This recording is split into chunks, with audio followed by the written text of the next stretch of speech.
Swastiastu. Selamat pagi pada saat video ini dibuat. Jadi di sini saya akan sedikit membuat atau menjabarkan tentang manajemen nyeri. Jadi di mana ini merupakan suatu rangkaian dari tugas menjalani KKM anestesi di RSUP Sanglah. Nah, jadi untuk pendahuluan, nyeri itu merupakan pengalaman sensori dan emosional yang tidak menyenangkan akibat adanya kerusakan jaringan aktual maupun potensial. Jadi untuk nyeri ini merupakan definisi dari International Association Study of Pain. Jadi mereka menjabarkan bahwa nyeri itu merupakan kerusakan jaringan baik aktual maupun potensial. Jadi di mana mereka itu menyebutkan bahwa nyeri itu merupakan suatu tanda atau suatu gejala dari adanya kerusakan jaringan. Kemudian untuk di pendahuluan ini juga dikatakan bahwa kurangnya pemahaman mengenai mekanisme nyeri dapat menghambat manajemen efektif, di mana karena kurangnya pemahaman itu membuat penanganan tidak akurat dan tidak efektif. Nah, kemudian di sini saya akan bahas sedikit tentang mekanisme nyeri. Nah, jadi untuk tahap pembentukan nyeri itu sendiri, di sini ada 4 yang akan dibahas. Jadi di mana ada transduksi, transmisi, modulasi, dan persepsi. Yang pertama kita akan bahas di sini adalah transduksi. Jadi transduksi itu merupakan stimulus dari nosiceptif yang melalui impuls saraf oleh nosiseptor. Jadi di mana transduksi ini adalah reseptor nyeri yang ada baik di kulit maupun di organ. Jadi stimulus ini akan diubah menjadi impuls saraf oleh nosiseptor ini. Kemudian nosiseptor itu merupakan suatu akson dari cabang dari nukleus saraf yang bersifat sensorik yang berada di dorsal root ganglia untuk menerima nyeri, terutama nyeri dari mediator lainnya. Nah, kemudian untuk stimulus ini, nosiseptor ini nanti dengan adanya stimulus yang diterima akan mengakibatkan refleks, di mana refleks ini akan menyebabkan beberapa saraf-saraf nosireseptor. Jadi di sini untuk nosireseptor tersendiri sudah dijelaskan tadi merupakan bagian dari akson suatu nukleus saraf. Jadi ada beberapa jenis nosireseptor, ada 3, yaitu A delta, kemudian C, dan A beta. Jadi untuk yang A delta ini dia sifatnya cepat, tajam, dan juga terlokalisir. Biasanya dikatakan first pain atau yang biasa dikenal dengan nyeri akut. Kemudian untuk C ini adalah onset lambat, lebih tumpul, dan tidak terlokalisir, second pain. Biasanya kita kenal dengan nyeri kronik. Dan juga ada A beta atau mekanoreseptor. Nah, untuk stimulus nyeri sendiri, pada kesempatan ini ada 3 stimulus nyeri yang bisa saya bawakan, yaitu mekanik, termal, dan juga kimiawi. Jadi di mana dari adanya stimulus baik mekanik, termal maupun chemical atau kimiawi, jadi akan membuat natrium dan juga kalsium itu mengalami ion influx. Jadi karena adanya ion influx mengakibatkan adanya depolarisasi dari membran. Sehingga dari depolarisasi dari membran itu akan menyebabkan voltage dari sodium channel akan diaktifkan dan menyebabkan potensial aksi. Jadi di mana potensial aksi ini akan diteruskan sampai ke sistem saraf pusat, sehingga nanti sistem saraf pusat itu akan memberikan feedback berupa merasakan rangsangan nyeri atau merasakan nyeri. Nah, kemudian untuk proses transduksi sendiri, pertama dimulai dari kerusakan seluler dengan cara melepaskan ion hidrogen serta kalium serta asam arikidonat. Jadi asam arikidonat ini kemudian lagi akan diolah oleh siklooksigenase menjadi prostaglandin. Jadi di mana prostaglandin ini dan juga ion hidrogen dan juga kalium ini akan meraksa nosiseptor. Jadi dengan merangsangnya nosiseptor akan terjadi depolarisasi pada nosiseptor dan potensial aksi akan dihantarkan ke sistem saraf pusat. Nah, ini untuk transmisinya beberapa yang akan bisa dijelaskan. Jadi penghantaran impuls dari nosiseptor itu mulai dari medula spinalis hingga ke korteks. Jadi seperti yang sudah tadi dikatakan, jadi beberapa bagian itu dimulai dari nosireseptor sebagai mediator utamanya. Kemudian di sini yang kita akan bahas adalah neuron ordo pertama. Jadi neuron ordo pertama itu akan membawa impuls dari nosiseptor ke medula spinalis. Jadi di mana sebagian besar berada di ganglia dorsalis. Akson bercabang mulai dari perifer yaitu nosiseptor dan juga di sentral yaitu kornu posterior. Nah, kemudian untuk neuron-neuron ordo pertama terutama pada wajah ini stimulus akan dihantarkan kecuali di wajah ini dari nervus trigeminus, nervus 5, nervus facialis, nervus glossopharyngeus dan juga nervus vagus. Kemudian untuk neuron ordo kedua ini yaitu dia membawa impuls dari medula spinalis ke thalamus atau yang biasa kita kenal dengan tractus spinothalamicus dan juga membawa nosisepsi ke medula yaitu tractus spinoretikular dan mesencephalon. Nah, jadi untuk di bagian spinal itu nanti akan ada suatu organisasi yang kita kenal dengan nama lamina rexate. Jadi lamina rexate ini berjumlah 5 lamina mulai dari 1, di mana 1 itu di sana tuh banyak ada A delta dengan juga banyak sinosiseptor. Biasanya di sana tuh ada beberapa reseptor. Jadi mulai dari reseptor termoreseptor, mekareseptor dan juga visceral efferents. Jadi selain itu sinap antara neuron ordo 1 dan ordo 2 tersusun secara sensorik atau secara somatik di lamina rexate ini dari lamina 1 sampai lamina 6. Kemudian bagian ini atau bagian lamina rexate ini nanti yang akan berdifusi ke tractus spinal thalamic ventral maupun lateral di sisi kontralateral. Kemudian beberapa serabut ini akan menuju dorsal column untuk membawa rangsang seperti rangsang sentuh, rangsang tekan, vibrasi, dan juga joint position. Kemudian kita akan lanjut di neuron ordo ketiga. Jadi neuron ordo ketiga ini akan membawa impuls dari thalamus ke korteks somatosensorik. Jadi biasanya ini ada di area Brodmann 1 dan Brodmann 2 pada otak. Kemudian juga ada modulasi. Jadi modulasi ini merupakan eksitasi atau inhibisi dari impuls nyeri. Jadi biasanya inhibisi atau eksitasi ini terjadi di perifer dan juga di sentral. Untuk modulasi perifer ini sensitasi itu distimulus secara terus-menerus. Jadi di sini ada dua yaitu hiperalgesia primer dan hiperalgesia sekunder. Jadi untuk hiperalgesia primer itu oleh mediator yang dilepaskan oleh jaringan-jaringan yang terkena cedera. Jadi mulai dari histamin, bradikinin, prostaglandin. Kemudian juga adanya penurunan threshold dan juga peningkatan frekuensi respon atau yang kita kenal dengan after discharge. Kemudian ada juga hiperalgesia sekunder di mana ada triple discharge.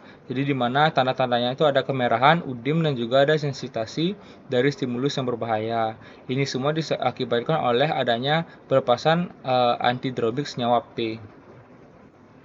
Kemudian untuk modulasi sentral ini adanya fasilitasi dari eksitasi. Jadi pertama dimulai dari sensitasi dari neuron ordo kedua.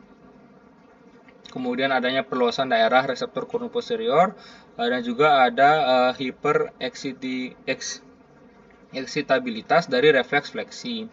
Kemudian mediator-mediator kimiawi yang menyebabkan itu biasanya ada senyawa P, CRG, VIP, CCK dan juga angiotensin dan juga galanin. Kemudian untuk modulasi sentral ini biasanya ada supresi atau inhibisi, ada dua, yaitu inhibisi segmental.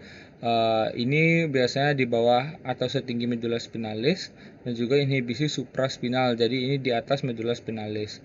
Jadi kalau inhibisi segmental itu biasanya diperantarai oleh senyawa atau di mediator glisin dan juga GABA. Untuk inhibisi supraspinal ini biasanya merupakan bagian dari korteks, mulai dari PAG, formation reticularis, nucleus rib magnus. Kemudian ada juga adrenergic alpha 2 yang berupa serotonergic dan juga opiat. Opiat ini ada 3 yang biasa dikenal atau biasa dipakai, yaitu endorfin, dinorfin dan juga enkepalin.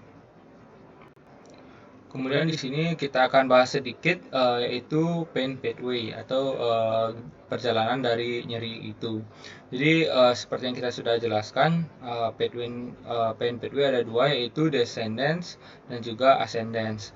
Untuk ascendants yang tadi kita sudah bahas dari dimana mulai dari ganglion dorsalis, kita rangsang nyeri itu dihantarkan juga ke traktus spinotalamik hingga dia jatuh di korteks. Kemudian dari korteks masuk ke dari korteks akan memberikan impuls balik dan merasakan nyeri. Kemudian dari descendens juga ada berperan dalam mediator supraspinal terutama. Jadi dari korteks mulai ke thalamus, mulai ke periaductal gray dan juga ke kornu posterior. Kemudian untuk persepsi itu merupakan pengalaman nyeri oleh penderita, di mana biasanya ini merupakan gejala-gejala subjektif yang diceritakan oleh penderita. Kemudian di sini kita akan membahas sedikit dengan modulasi farmakologis. Jadi modulasi farmakologis itu biasanya kita akan menggunakan obat-obat sesuai dengan penyebabnya. Mulai dari adanya stimulus, kita lihat apakah dia di awal ada transduksi. Jadi biasanya kalau transduksi itu kita akan berikan obat-obat seperti NSAID, antihistamin, bisa juga kita berikan opioid atau lokal anestesi. Apa dia pemungkin lebih tinggi lagi, sudah mencapai dorsal root ganglion dan juga berada di spinal cord, sudah mulai di masa transmisi, biasanya kita blok dengan lokal anestesi dan opioid. Nah, kemudian untuk modulasinya sendiri, untuk menurunkan ambang nyeri atau inhibisi itu biasanya kita berikan opioid, bisa juga kita berikan alpha 2 agonis dan juga MMDA reseptor antagonis. Untuk di otak biasanya karena persepsi pasien biasanya kita akan berikan opioid, alpha 2 agonis dan juga bisa kita berikan general anestesi. Kemudian di sini kita akan bahas yaitu instrumen penilaian nyeri. Nah, jadi untuk di sini macam-macam instrumen yang kita kenal ada 5, mulai dari VAS yang biasa kita pakai yaitu Visual Analog Scale, dan juga NRS atau Numerical Rating Scale, dan juga ada Wong-Baker Face Scale, McGill Pain Questionnaire, dan juga Pain Diary. Untuk Wong-Baker, McGill Pain dan juga Pain Diary biasanya jarang kita gunakan di rumah sakit Sanglah. Untuk VAS di sini kita akan jelaskan sedikit. Jadi VAS ini diberikan 3 rentang, mulai tidak ada merasakan sakitnya dan juga sakit yang sangat berat. Jadi di sini biasanya lebih mudah dimengerti pasien. Dia harganya dengan murah dan singkat, kurang dari semenit, dengan juga reliabilitas tesnya atau retestnya baik, namun tinggi pada kelompok baca atau tulis. Kemudian juga sensitif terhadap perubahan skala nyeri. Untuk numerical rating scale TNRS ini kita seperti diberikan suatu skor atau angka di mana 0 itu menandakan tidak ada rasa sakit dan 10 itu sakit yang sangat tidak bisa ditahan lagi. Biasanya ini lebih diminati dibanding fast karena lebih mudah dimengerti dan juga lebih mudah untuk kita sebagai dokter itu atau tenaga medis itu mempersepsikan rasa sakit itu. Kemudian murah dan singkat juga, dan juga reliabilitas tesnya atau retesnya yang baik pada kelompok baca tulis maupun tidak, jadi lebih bisa dipakai untuk orang yang bisa baca maupun tidak. Kemudian sensitif terhadap perubahan skala nyeri juga. Nah, untuk uang Becker atau BFS ini biasanya kita menggunakan gambar. Jadi kita ada 5 skor di sini mulai dari 0 sampai 10. Jadi 0 itu tidak sakit dengan gambar muka yang tersenyum, dan juga angka 10 itu menjabarkan atau menjelaskan bahwa itu sangat sakit dengan seperti kita gambarkan orang menangis. Jadi biasanya ini kita gunakan untuk dikembangkan untuk anak-anak, namun bisa digunakan dari usia 3 tahun ke atas. Kemudian biasanya ini juga cocok untuk pasien-pasien yang tidak bisa berhitung atau pasien-pasien yang mengalami gangguan saraf.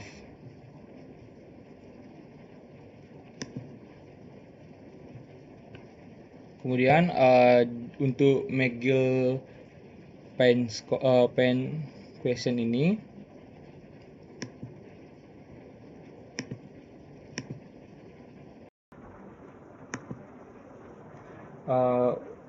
untuk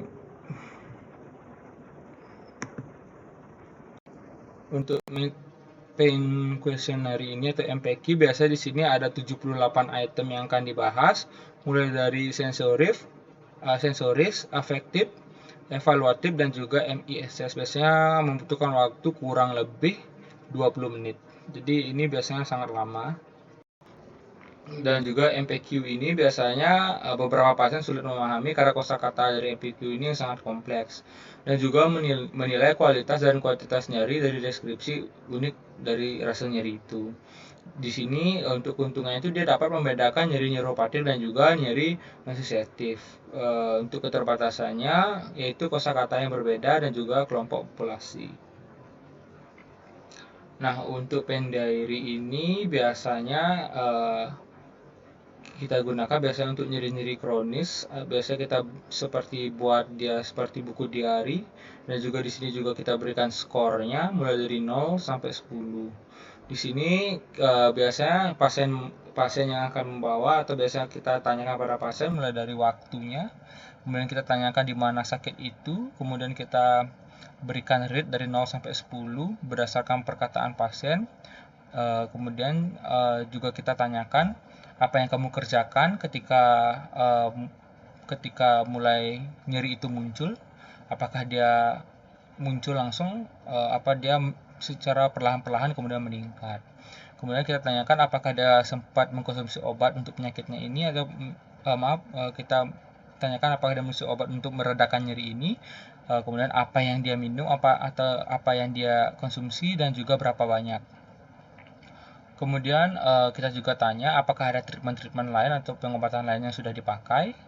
Kemudian kita tanya juga setelah 1 jam atau setelah beberapa jam, apakah skor dari nyeri itu dia berubah atau tetap atau malah meningkat. Kemudian kita tanyakan apakah ada gejala-gejala lain dan juga ada side effect dari konsumsi obat tersebut, dan juga kita berikan sedikit komentar.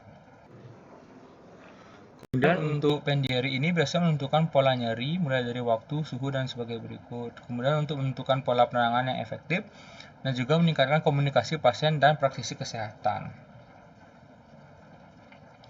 Kemudian di sini kita akan bahas yaitu jenis-jenis dari nyeri. Jadi berdasarkan lokasi nyeri itu kita ada 3, yaitu nyeri somatik, nyeri visceral, dan nyeri alih. Untuk nyeri somatik ini biasanya diakibatkan adanya cedera muskuloskeletal, jadi baik dari di kulit yang terkena goresan atau terkena luka, otot akibat cedera, dan juga jaringan lunak biasanya. Biasanya dia nyeri itu bersifat tajam dan berdenyut dan juga terlokalisir, contohnya vulnus atau robekan dan fraktur atau patah pada tulang. Nah, untuk nyeri visceral sendiri ini biasanya diakibatkan oleh anggota-anggota organ dalam atau organ visceral. Biasanya yang paling sering itu karena organ GI tract dan juga pankreas. Biasanya sensasi nyeri visceral ini seperti diremas-remas dan juga tumpul, tidak ada seperti rasa tajam. Biasanya juga dia tidak terlokalisir. Jadi biasanya apabila kita tanyakan kepada pasien itu susah untuk menunjuk di mana rasa nyeri tersebut dan juga susah menunjukkan di mana nyeri tersebut berasal. Contohnya biasanya pankreatitis.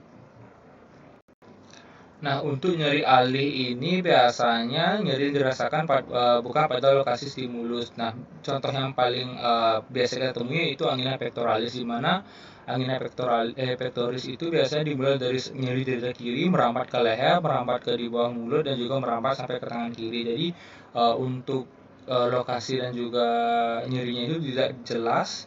Itu biasanya disebabkan oleh karena neuron reseptif menerima bermacam input dan diterima dari berbagai jaringan. Kemudian kita di sini akan bahas sedikit tentang manajemen nyeri berdasarkan step ladder WHO. Jadi bagaimana strategi step ladder WHO? Jadi di sini dibuat ada 3, yaitu pertama yang kita bahas paling dasar yaitu non-opioid. Jadi ada plus minus dari acuannya. Kemudian untuk yang kedua di sini kita akan menggunakan opioid untuk mild atau moderate pain. Jadi untuk penyakit ringan atau penyakit yang berat.